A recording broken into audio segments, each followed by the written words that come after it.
أكبر الله أكبر. I just want to share one experience before I talk about a lot of the guys that passed away.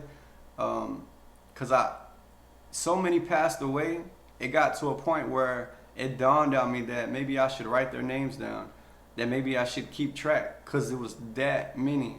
I had one Muslim brother who came there. His name was Hamza, and now he had a life sentence, but he was able to get the compassionate release, because of his cancer that he had. He had a brain cancer.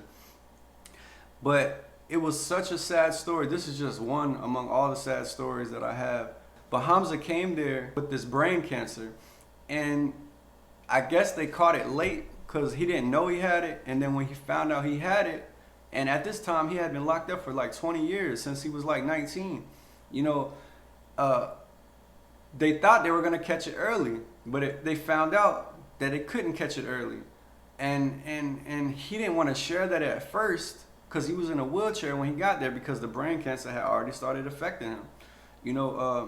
And he was a beautiful human, man. Beautiful brother, man.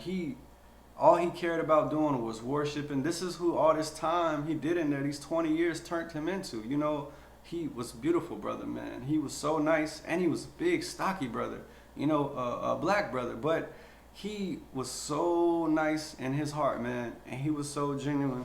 Well, eventually, the cancer started to affect him, day after day, week after week, to the point that the surgeries they were doing on him, didn't help him anymore. And so now, according to what their estimates were and the pattern of this cancer he had, it was an aggressive form of brain cancer.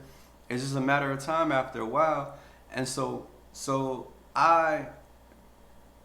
it's just another instance. I got to witness my brother, who I didn't know from a can of paint, a genuine love for him, man. And on top of that character, man, I really love people who have good character, man, and who are nice, man. So Hamza, the brain cancer started to just get at him. And I got to see him from being able to recite the Quran and praying in congregation and moving around, rolling around in the wheelchair fast and everything, talking with the brothers, visiting brothers, and he was on the floor. He went from being on the 4th floor to the 5th floor, to him having to go to the 5th floor because he was immobilized, if that's the right word, by the cancer. He was basically unable to really have strength to do anything.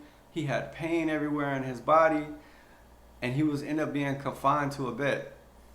And then it went from being confined in a bed to his memory going, and he wouldn't remember who you were no more unless he really had to think so deep, or unless it just dawned on him, to eventually he couldn't even really eat food no more, or hold it down, or drink soda, or anything. He would throw up. Every time he would throw up, and they would have to give him like a shot. And then